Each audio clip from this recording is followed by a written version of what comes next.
All right. So I'm gonna try to say something from the scientific perspective here, and what we know from fairly recent evidence, I would say, that gives some credible and hopeful explanations.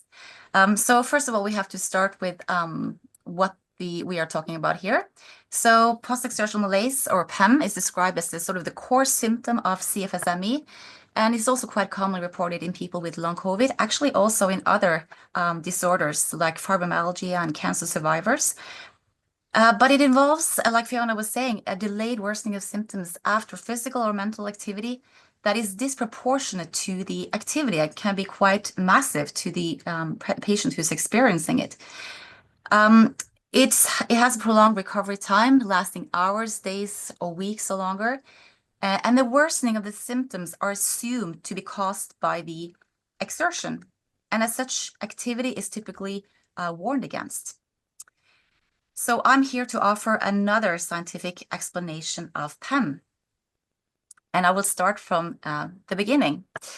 So not too long ago, it was widely believed that sensory information is taken from our senses and directed inward into the brain, that the brain was just a passive receiver of information, just like looking through this window like we see here in the picture, that this was how we saw the world through our senses.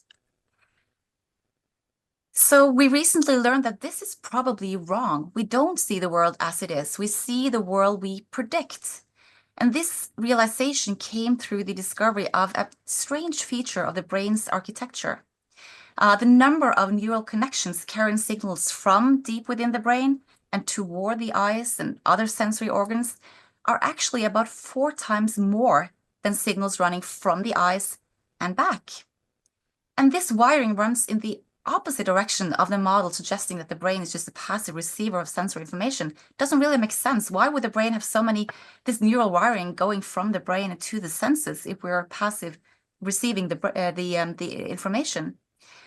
So this actually have resulted in the model of the brain being changed or updated. Our understanding has been modified and changed in recent years.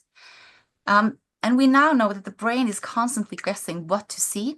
It's guessing or predicting what to see, hear, feel, and experience. And this actually helps us navigate effectively in the world. And this is illustrated in the hollow mask illusion that you might have seen. And as you can see here, the brain is actually not allowing us to see the backside of the mask, simply because we've never seen a backside of a face before. And as such, the brain does not have a prediction for that. It doesn't really know what to guess, and as such is not allowing us to see the sensory information. And the same goes for our perception of the body, what we call interoception. So signals from the body, such as activity in nociceptors, are neither necessary nor sufficient to experience a symptom, which is exactly why you can get very real pain when hit with a hammer on a fake arm that the brain believes is your own arm. And this image that you see here depicts the rubber hand illusion, which is a phenomenon where the brain is deceived into perceiving a rubber hand as part of the body. So the hand that you see on your left side is actually the fake arm under the hammer. And this intriguing illusion is showcased on YouTube. If you haven't seen it, I encourage all of you to go and look it up after this on YouTube. Look at the Netflix version. And yes, it is a sort of a show, but it actually is grounded in solid scientific research. We actually see this phenomenon in the lab. So the same goes for fatigue and other symptoms. And in this study, just the sound of a metronome that people had learned to associate with a very demanding cognitive task triggered real fatigue. So by coupling the sound of a metronome, you know how that sounds, with a fatigue state that participants were experiencing after hours of cognitive testing. So they were doing really heavy stuff, arithmetic and other cognitive demanding tasks. And when they were at the most severely fatigued, the experimenters introduced the sound of a metronome to half of the participants and not the others. And when all these participants came back the day after and were introduced to the sound of a metronome, suddenly the half that had been associated with the fatigue suddenly started feeling fatigue, inexplainable fatigue. So why does the brain do this to us? Well, symptoms like fatigue, pain, and nausea are actually there to protect us. So the brain actually tries to do its best to protect us and create symptoms whenever it believes or expects there to be a reason for us to feel symptoms. And to make this decision, the brain uses several sources of information, signals from the body, but also other sources of information such as the previous experience or information from the situation.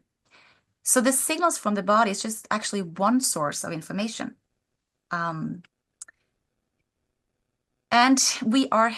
the brain is constantly bombarded with information. There's a lot of information coming to the brain all the time, both from the outside world and from the inner world in our bodies. And in this myriad of information, the brain must choose and prioritize what to pay attention to. And to do this, it uses expectations. So through expectations, it is always one step ahead. And in that way, the only information the brain needs to pay attention to is what we call prediction errors. That is, when there is a mismatch between the expectation, the guessing, and the input, in which case the brain updates the expectation and moves on. But sometimes things go wrong. Our expectations can become so strong and dominant that they completely override the signals or lack of signals coming from the body. And to give you a real example of this, we know that across studies, about 1 in 4 experience side effects from placebo. So they get a sugar pill, that they believe may be the active treatment with possible effects and side effects, and they experience and report these side effects, which are purely driven by expectations. And the experience of these symptoms or side effects is the same and just as real, but the cause is different. And a different cause means a different treatment. So how can this explain PEM? So I propose here 2 mechanisms tying into what I've been saying. Associative learning, where subconscious expectations link exertion to fatigue, and attribution, involving conscious expectations and interpretations about the cause of PEM, how you interpret and respond to PEM. So to do the first things first, I hope you're familiar with Pavlov. He was a famous scientist who accidentally noticed that when he connected a neutral stimulus, so a bell sound that you see here, with food serving, the dogs actually began to associate the bell with food, and they started salivating just at the sound of the bell, even without food being present. So this is called classical conditioning, and it happens outside of our conscious control, completely automatic, and it happens to all of us all the time, animals as well as humans. And I don't know if you've ever experienced food poisoning. I have. And if you have, you know that a severe attack of food poisoning, if you've had that, just the sight or smell of a perfectly fine but similar fish days, weeks, or months later can trigger symptoms such as nausea and discomfort. Or like my cancer patient who had learned to associate the hospital with the severe nausea from chemotherapy. Months later, but just by the sight of the hospital, she started getting nauseous and throwing up. These symptoms are real, you are not imagining them, and they are not under your direct voluntary control. It's a conditioned response. So like the salivating dog, the brain learns to associate exertion with fatigue, and anything can be conditioned and can as such trigger symptoms. And that can actually also explain the high variability that we see in patients, where anything almost can trigger this PEM reaction, whether it is mental exertion or physical exertion. And this variability does not really fit within a biomedical model, but it fits perfectly within a classical conditioning model. The second proposed mechanism relates to the expectations and interpretation of the causes of PEM. In other words, how do you interpret symptom flare-ups, and what does that imply?